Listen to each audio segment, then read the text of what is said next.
തൃശൂർ മാളയിൽ മാനസിക വെല്ലുവിളി നേരിടുന്ന മകൻ അമ്മയെ കുത്തിക്കൊലപ്പെടുത്തി. വലിയകത്ത് വീട്ടിൽ ശൈലജയാണ് മരിച്ചത്.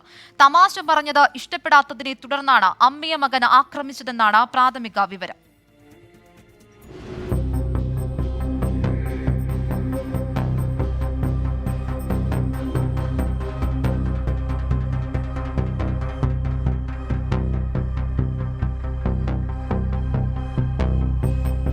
രാവിലെ 9 മണിയോടെയായിരുന്നു സംഭവം. അടുക്കളയിൽ ഭക്ഷണം പാകം ചെയ്തുകൊണ്ടിരുന്ന ശൈലജ മകനോട് തമാശ പറഞ്ഞു ചിരിച്ചു. ഇത് ഇഷ്ടപ്പെടാത്ത മകൻ അടുക്കളയിലുണ്ടായിരുന്ന കത്തി ഉപയോഗിച്ച് അമ്മയെ കുത്തുകയായിരുന്നു. കുത്തേറ്റ് ശൈലജ വീടിന് മുൻവശത്തേക്കെത്തിയതോടെയാണ് അയൽവാസികൾ ഉൾപ്പെടെ വിവരമറിയുന്നത്.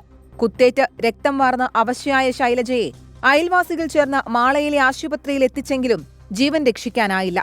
പിന്നാലെ പോലീസ് സ്ഥലത്തെത്തി രക്ഷപ്പെടാൻ ശ്രമിച്ച മകൻ ഹാദിലിനെ കസ്റ്റഡിയിലെടുത്തു. പോസ്റ്റ്മോർട്ടം നടപടികൾക്ക് ശേഷം മൃതദേഹം ബന്ധുക്കൾക്ക് വിട്ടു നൽകും. 24 തൃശൂർ.